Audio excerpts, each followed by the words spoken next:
মানব জীবনকে সুন্দর এবং সুসজ্জিত করার জন্য রব্বুল আলামিন বান্দার জন্য প্রেসক্রিপশন দিয়েছেন, বিধিবিধান দিয়েছেন, আদেশ করেছেন, আবার নিষেধ করেছেন। মানব জীবনের জন্য কিছু জিনিসকে রব্বুল আলামিন বৈধ করেছেন, আবার কিছু জিনিসকে অবৈধ করে দিয়েছেন।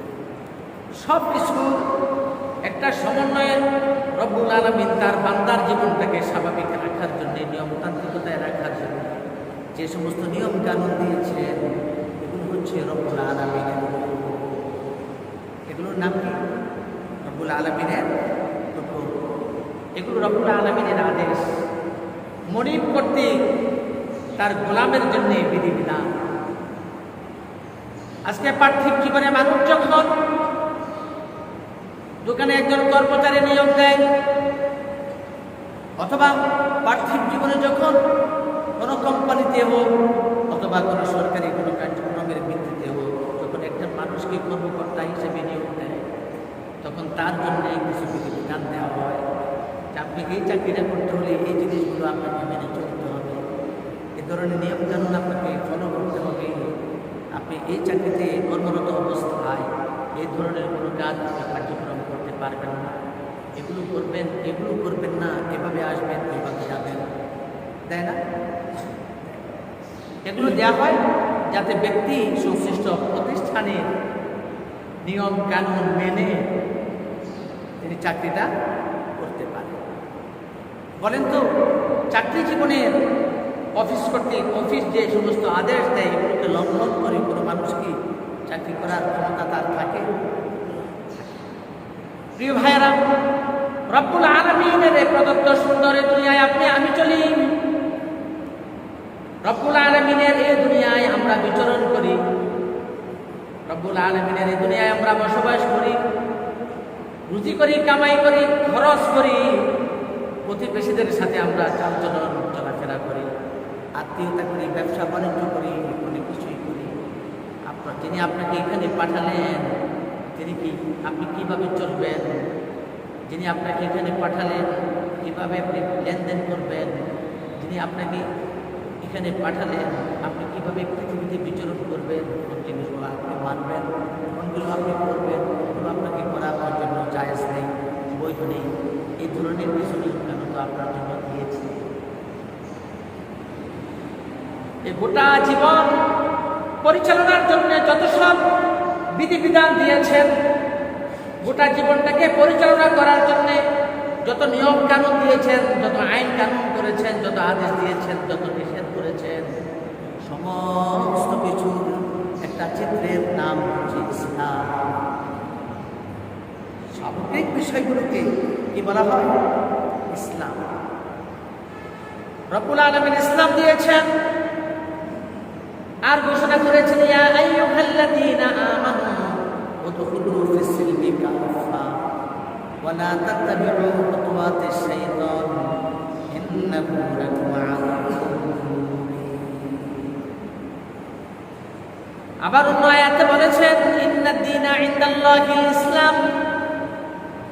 আরো একটা আয়াতে আল্লাহ তাআলা বলেছেন, আল-ইয়াওমা আকমালতু লাকুম দীনাকুম ওয়া আতমামতু আলাইকুম নি'মাতি ওয়া রাদিতু লাকুমুল ইসলাম দীনা। প্রিয় ভাইয়েরা, বান্দার জন্য কোনটা সঠিক, কোনটা ব্যাঠিক, কোনটা রাইট, কোনটা রং, কোনটা মানব জীবনে শান্তি আনয়ন করবে, কোনটা মানব জীবনে অশান্তি সৃষ্টি করবে, কোন জিনিসটা মানুষের জন্য অত্যন্ত কল্যাণকর, কোন জিনিসটা মানুষের জন্য ক্ষতিকর, সব কিছু বিষয়গুলোকে এমনভাবে রব্বুল আলামিন সাজিয়ে গুছিয়ে এমন একটা প্যাকেজ তৈরি করেছেন, এই প্যাকেজটার নাম ইসলাম। এই প্যাকেজ তৈরি করে রব্বুল আলামিন বলেছেন, ইন্নাদ-দীনা ইনদাল্লাহিল ইসলাম। নিশ্চয়ই এই দ্বীন ইসলাম হচ্ছে আল্লাহ তাআলার মনোনীত। ইন্নাদ-দীনা ইনদাল্লাহিল ইসলাম। ইসলাম হচ্ছে আল্লাহ তাআলার মনোনীত একটা জীবন ব্যবস্থা। এই কথা রব্বুল আলামিনকে যারা বিশ্বাস করে, যার যদি কেউ বলে আমার রব আছে, আমার রব আল্লাহ, আমি সেই রবের প্রতি ঈমান আনলাম, রব্বুল আলামিনের এই প্রতি যদি ঈমান থাকে, তাহলে রব্বুল আলামিন একমত পোষণ করতে হবে এবং তাকে ঈমান আনতে হবে, ইসলামকে গ্রহণ করতে হবে। ইসলাম গ্রহণ না করে রব্বুল আলামিনকে রব স্বীকার করার কোনো অর্থ না। কথা বুঝতে পেরেছেন? যদি কেউ বলেন আমার রব আল্লাহ, আমার স্রষ্টা আল্লাহ, তাহলে তার দায়িত্ব হচ্ছে ইসলামকে গ্রহণ করা। তার দায়িত্ব কি? ইসলামকে গ্রহণ করা। কেননা আপনি যদি বলেন আমার মালিক তিনি, তাহলে মালিকের কথা মতো চলা আপনার দায়িত্ব। কি বলেন? আপনি বলবেন আপনার মালিক তিনি, আবার মালিকের কথা মতো চলবেন না, মালিকের বিধিবিধান আপনি মানবেন না, মালিক আপনাকে যা আদেশ করেছে সেটা আপনি পালন করবেন না, মালিক আপনাকে যেটা নিষেধ করেছে সেটা আপনি করবেন। আপনি আবার কোন ধরনের গোলাম, আপনি কোন ধরনের গোলাম, সেটা হতে পারে না। সুতরাং রব্বুল আলামিন বলেছেন ইন্নাদ দীনা ইনদাল্লাহিল ইসলাম। সুতরাং আপনি যদি বলেন আমি আমার আল্লাহকে ভালোবাসি, আল্লাহর প্রতি ঈমান আনলাম, আমার রব আছেন, আমার আখিরাত আছে, আমার জন্য পরকালে জান্নাত আছে অথবা জাহান্নাম, তাহলে আপনার রবের যে বিধান দেওয়া আছে সে বিধান আপনি গ্রহণ করবেন, সেটার নাম ইসলাম। আপনি নিজে মুসলমান পরিচয় দিবেন, আবার বলবেন আমি গণতন্ত্রে বিশ্বাসী, আল্লাহর কসম আপনি কাফের।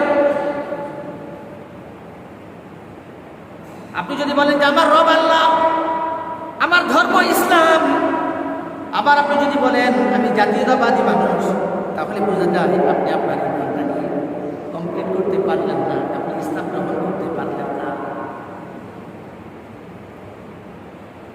আপনার ছেলে যদি পাড়ার আরেক লোকের বাপ ডাকে, আবার মানুষের কাছে পরিচয় দিবে আমার বাবা অমুক, মানে কাগজের কলমে লিখলো আপনার নাম, কিন্তু বাবাটাকে আরেকজনকে, তাহলে আপনি বলেন আপনার পিতৃত্ব কোথায় যায়? আপনি একদিকে বলবেন আমার রব আল্লাহ, আমার স্রষ্টা আল্লাহ, আমার ধর্ম ইসলাম, কিন্তু আপনি জীবন পরিচালনায় গ্রহণ করলেন অন্য কিছু, তাহলে আপনি কোন কাতারের ঈমানদার? আপনি কি এটাকে চিন্তা করেছেন? আপনি যদি বলেন আপনি ঈমানদার, আপনাকে জিজ্ঞেস করা হবে আপনি কিসের প্রতি ঈমান এনেছেন? আপনি কি আমানতু বিল্লাহ বলেছেন, আমি আল্লাহর প্রতি ঈমান আনলাম এই কথা বলেছেন? যদি আপনি বলেন আমার রব আল্লাহ, আমি আল্লাহর প্রতি ঈমান আনলাম, তাহলে আপনার দায়িত্ব হচ্ছে আল্লাহর বিধিবিধান মেনে নেওয়া।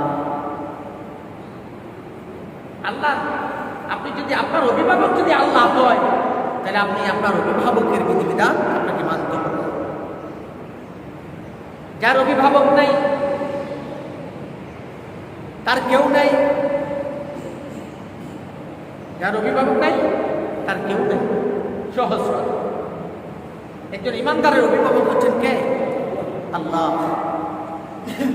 প্রিয় ভাই, এই জন্য আপনি যদি বলেন যে আমি আমার ধর্ম ইসলাম, তাহলে আপনি যখন ভোট দিবেন সেখানেও ইসলাম থাকতে হবে। আপনি যদি বলেন আমি বিচার করব, সেখানেও বিচার করতে হবে ইসলামের বিধিবিধানের আলোকে। আপনি যদি বলেন আমার ধর্ম ইসলাম, তাহলে আপনি যখন বিয়ে করবেন আপনার বিয়ে তো ইসলামের আইন কানুন থাকতে হবে, ইসলামের আদর্শের আলোকে আপনার বিয়ে হওয়া দরকার। কথা বুঝতে পেরেছেন? জন্য প্র্যাকটিস করতে হবে ইসলামকে। কোরআন শরীফ যেরকম গিলাপ পড়িয়ে বুক সেলফে তালাবন্ধ করে রাখে, এটা হেফাজতে থাক। কোরআন শরীফ হেফাজতে থাকবে, হয়তো পোকামাকড় ঢুকবে না, কিন্তু আপনার ঈমান হেফাজতে থাকবে না। ঈমান হেফাজতে থাকবে না। আপনি যদি বলেন আমি ঈমানদার, আমি মুসলমান, তাহলে আপনার প্রত্যেকটা কাজে ইসলামের অনুশাসন আপনাকে ফলো করতে হবে। ইসলামের অনুশাসন ফলো না করে আপনি ঈমানদার পরিচয় দিবেন, এটা হলো একটা ধোঁকা, প্রতারণা। আর সেটা অন্যের সাথে নয়, নিজের সাথে নিজেকে প্রতারণা। আপনি পরিচয় দিলেন আপনি ঈমানদার, কিন্তু আপনি কাজ করলেন আপনার রবের অনুশাসন বাদ দিয়ে, আল্লাহর বিধান বাদ দিয়ে আপনি কাজ করলেন, তাহলে কি আপনি নিজের সাথেই নিজে প্রতারণা করলেন? মনে করেন আপনি বললেন আমি স্কয়ার কোম্পানিতে চাকরি করি, কিন্তু বাজারে সমস্ত ঔষধ মার্কেটিং আপনি করেন কি অন্য কোম্পানির। তাহলে আপনি বলেন স্কয়ার কোম্পানি আপনাকে বেতন দিচ্ছে মাস শেষে, আপনি চাকরিটা করছেন না। ওটা বুঝতে পেরেছেন? আপনি পরিচয় দেন যে আপনি চাকরি করেন কোথায়, স্কয়ার কোম্পানিতে, ইনসেপ্টা কোম্পানিতে, যে কোনো কোম্পানির কথা বলুন।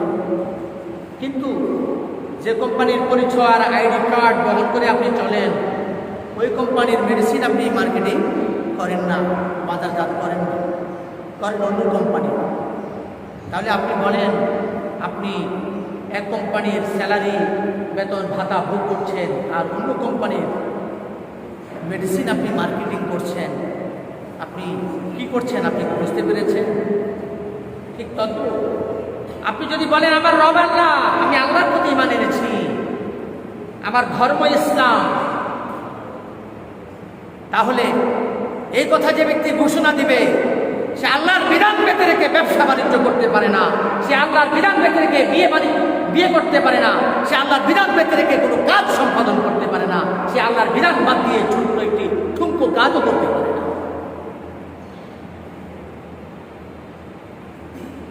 তাহলে মানব জীবনে আমরা কিসের প্র্যাকটিস করছি? আমরা জানি মিথ্যা বলা কবিরা গুনাহ, এটাকে আধুনিক সমাজ বিজ্ঞানীরা বলেন বা আধুনিক সমাজের লোকেরা বলে মিথ্যা বলা মহাপাপ। মহা মানে অনেক বড় পাপ। কিন্তু দিব্যি আমরা এই কাজের সাথে সম্পৃক্ত হয়েছি। ইসলাম এমন কোনো জীবন ব্যবস্থা নয় যে আপনি কি করবেন, এটাকে গ্রহণ করে সুন্দর করে তালাবদ্ধ করে কোথাও হেফাজতে রেখে দেবেন। ইসলাম এমন কোনো জীবন ব্যবস্থার নাম নয়। আপনি দেখবেন আপনারা যারা বিদেশে গেছেন বা রাষ্ট্রের বাইরে গেছেন কোথাও, যখন প্রতিদিন পদে পদে আপনাকে পাসপোর্ট, টিকিট, ভিসা এগুলো প্রদর্শন করতে হয়, ইমিগ্রেশনে করতে হয় না? কথা বলেন, প্রতিদিন পদে পদে আপনাকে যেতে হয়। অর্থাৎ আপনি নাগরিক হিসেবে কোন রাষ্ট্রের, আপনার পাসপোর্ট বৈধ কিনা, আপনার ভিসা সঠিক আছে কিনা, সেখানে আপনার যাওয়ার অনুমতি আপনাকে দিয়েছে কিনা, সকল কিছু তথ্য সঠিক আছে কিনা, এগুলোকে আপনাকে প্রতিটি ইমিগ্রেশনে যাচাই করা হয় কিনা, যাচাই করা হয়। ঠিক তদ্রূপ একজন ইমানদার তার ইমানের ইমিগ্রেশনের ক্ষেত্রে, একজন ইমানদার তার জীবন পরিচালনার প্রতিটি ইমিগ্রেশনের মধ্যে, আপনি যখন ব্যবসা যাবেন সেখানেও বেচা কেনা করবেন, সেখানেও আপনাকে ইমানের পাসপোর্ট আছে কিনা এবং এই বিক্রির লাইসেন্স আছে কিনা, আপনার অনুমোদন আছে কিনা, এবং ইসলামের নিয়ম কানুন অনুযায়ী আপনার ব্যবসাটা হচ্ছে কিনা, আপনার বিয়েটা ইসলামের বিধিবিধানের আলোকে সম্পাদিত হচ্ছে কিনা, আপনার লেনদেনটা ইসলামের আদর্শের আলোকে হচ্ছে কিনা, আপনার কমিটমেন্ট আল্লাহর বিধান অনুসারে হচ্ছে কিনা, প্রতিটি পদে পদেই আপনার সমস্ত ইমিগ্রেশনে, আপনার ইমানি কাজে, আল্লাহর হুকুমের ইমিগ্রেশনে আপনাকে এগুলো প্রদর্শন করতে হবে। যদি আপনি করতে না পারেন, আপনার কাজটা ইমানি কাজ হবে না, ইসলামী কাজ হবে না। কাজ হবে সেটা হয়তো শয়তানের অনুসরণে হবে, অথবা সেটা রাসূলের সুন্নতের অনুসরণ। কিন্তু আপনি যখন নিজের আইডেন্টিটি প্রদর্শন করবেন যে আপনি ইমানদার মুসলিম, তখন আপনাকে সেই আলোকেই সাবমিট করতে হবে। প্রাসঙ্গিক কথা বলা দরকার, এই জন্যই বলি। দেখবেন আমাদের বর্তমান সমাজের কিছু যুবক ভাইয়েরা অথবা যে কোনো বয়সে, তারা ইউরোপ, আমেরিকা সহ বিভিন্ন কান্ট্রিতে যাওয়ার জন্যে লটারি অথবা স্টুডেন্ট ভিসা অথবা ওয়ার্ক ভিসায়, ওয়ার্ক পারমিটে বিভিন্নভাবে সেখানে তারা ইউরোপ, আমেরিকার বিভিন্ন বহির্বিশ্বের বিভিন্ন রাষ্ট্রে যাওয়ার জন্য তারা প্রসেসিং করছে। তো তারা এই ধরনের একটা মেন্টালিটি ধারণ করে যে আমি তো মুসলিম, এটাই এখন আমার পরিচয় একটা বাধা হয়ে দাঁড়িয়েছে। তখন তারা কি করে না, দাঁড়িয়ে রাখে না, টুপি মাথায় দেয়, ইসলামের কালচার গ্রহণ করে না। বহির্বিশ্বে যাওয়ার প্ল্যান আছে, তো এখন এই মুহূর্তে দাঁড়িয়ে থাকলে জঙ্গি বলে আমাকে আটকাই দিতে পারে, বলে কি নোয়াখালীতে বলে না, এরকম বলে না, এরকম কি হয় আপনি খবর নেবেন। যারা বাইরের রাষ্ট্রে এই ধরনের কার্যক্রমের সাথে সম্পৃক্ত তারা এগুলো করে না। দাঁড়িয়ে রাখলে তো আবার আটকাই দিতে পারে, জঙ্গি তকমা দিতে পারে, এগুলো খুব তারা সিরিয়াসলি দেখে। এখন কথা হলো, আল্লাহ রাসূলের একটা নিদর্শন দাড়ি, আল্লাহ প্রদত্ত একটা জীবন ব্যবস্থার নাম ইসলাম। আমি সেই ইসলাম গ্রহণ করলাম, ইমানদার আমার পরিচয়। আর এটাকে যদি কোথাও সাবমিট করা হয় তাহলে আমাকে রিসিভ করবে না, আমাকে যেতে দিবে না।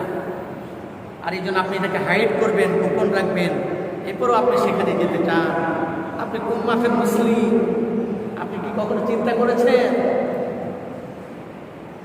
মনে রাখবেন, আপনি যতই কৌশলী হন, আল্লাহ রাসূলের আদর্শকে পিকিয়ে দিয়ে আপনি কৌশলী হতে পারেন না। আপনি যতই ইমানদার হন, আল্লাহর বিধানকে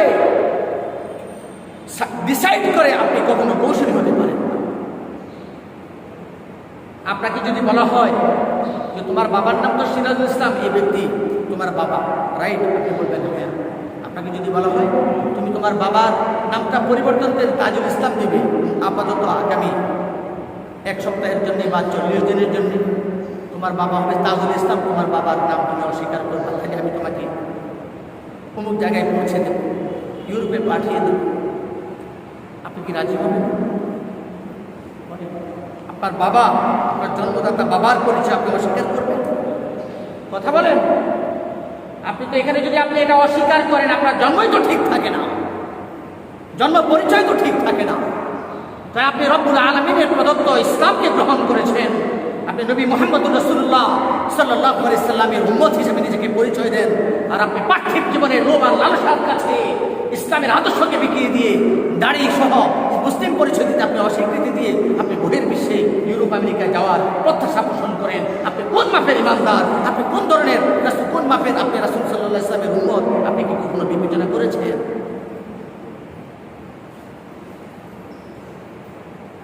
আপনার ছোট্ট একটি সেন্টিমেন্টের কারণে আপনি তাম জিন্দেগি আপনি বরবাদ করে দিবেন, আপনি জাহান্নামী হয়ে যাবেন। পার্থিব জীবনে হয়তো আপনার গাড়ি, বাড়ি, সুন্দরী নারী থাকতে পারে, আল্লাহর কসম আপনি সফল নয়, আপনি সবচাইতে বেশি দুর্ভোগ এবং আপনি ব্যর্থ লোক। চরম ব্যর্থতা। যদি একজন মানুষ জান্নাতে যেতে না পারে, তার মতো চরম ব্যর্থ আর কেউ হতে পারে না। পার্থিব জীবনে আপনার দুনিয়াবী জিন্দেগিতে আপনার ঘর নেই, সমস্যা নেই, আপনার স্ত্রী নেই, সমস্যা নেই, আপনার সম্পদ নেই, সমস্যা নেই, কিন্তু আপনি পরকালে জান্নাত, আপনি এটাই সেরা, আপনি সফল। পার্থিব জীবনে আপনার সব আছে, কিন্তু পরকালীন জীবনে আপনি জাহান্নামী, আপনি 100% ব্যর্থ, আপনি সফল হতে পারেন। প্রিয় ভাই, পার্থিব জীবনের লোভ আর লাভকে যদি আপনি বিসর্জন দিতে না পারেন, নিয়ন্ত্রণ করতে না পারেন, তাহলে আপনি একজন নবী মানুষ হিসাবে, পরশ্রী কাতর মানুষ হিসাবে আপনি সমাজে বিবেচিত হবেন। এক সময় আপনার কোথাও আপনার ফ্যামিলির লোকজন শুনবে না, সমাজের মানুষ আপনাকে রিসিভ করবে না। এই জন্য ইসলাম হচ্ছে, ইসলামকে হাইড করার বিষয়, গোপন রাখার বিষয়। বলা হয়েছে উদউ ইলা সাবিলি রাব্বিকা বিল হিকমাতি ওয়াল মাউইযাতিল হাসানাহ ওয়া জাদিলহুম বিল্লাতী হিয়া আহসান। আর এর বিপরীতে আরেকটা কথা আছে, ওয়ামান আহসানু কাওলাম মিম্মান দাআ ইলাল্লাহ, ওয়ামান আহসানু কাওলাম মিম্মান দাআ ইলাল্লাহ ওয়া আমিলা সালিহান ওয়া ক্বালা ইন্নানী মিনাল মুসলিমিন। রব্বুল আলামিন বলেন, তার কথার চেয়ে আর কার কথা সুন্দর হতে পারে? ওয়ামান আহসানু কাওলাম মিম্মান দাআ ইলাল্লাহ, যে ব্যক্তি মানুষকে আল্লাহর দিকে ডাকে, ওয়া আমিলা সালিহান, এবং আল্লাহর নির্দেশ মতো কাজ করে, ওয়া ক্বালা ইন্নানী মিনাল মুসলিমিন, এবং সে বুক ফুলিয়ে বলে আমি মুসলমান, আমি ইমানদার। তার কথা চাইতে আর কার কথা সুন্দর হতে পারে যে মানুষকে আল্লাহর দিকে ডাকে, আল্লাহর পথে ডাকে, আর আল্লাহর নির্দেশ মতো কাজ করে, আল্লাহর হুকুম মেনে কাজ করে, আর বলে আমি মুসলমান। সুতরাং আপনি যদি এই কথা দিয়ে যে আমি মুসলমান, আমাকে নিলে নাও, আমি ইউরোপ আমেরিকা সব জায়গাতে যাইতে রাজি, তবে আমি ইমানদার হিসেবে যেতে চাই, রাসূলের ডেকোরেশন সহ যেতে চাই। ওই আপনার বাপ ভাই যখন মরে যায় তখন তো আপনি এই কথা বলেন না, উনি আজীবন ইউরোপে ছিল, ওনাকে ইউরোপের কালচার অনুযায়ী তুমি দাফন করো। কেউ বলে? কথা বলেন। তখন কেন ইসলামের নিদর্শনের আলোকে 3টা কাপড় মুড়িয়ে কাফন করিয়ে আপনি দাফন করতে যান?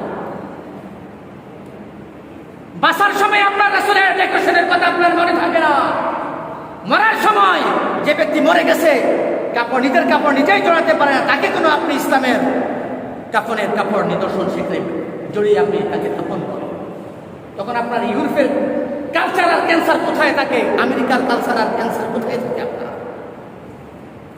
প্রিয় ভাইরা, ইসলাম গ্রহণ করেছেন, প্রতিটি কাজে আর কর্মে ইসলামকে ধারণ করার, ইসলামের ডেকোরেশনকে ধারণ করার চেষ্টা করেন, তাহলেই সফল হতে পারবেন।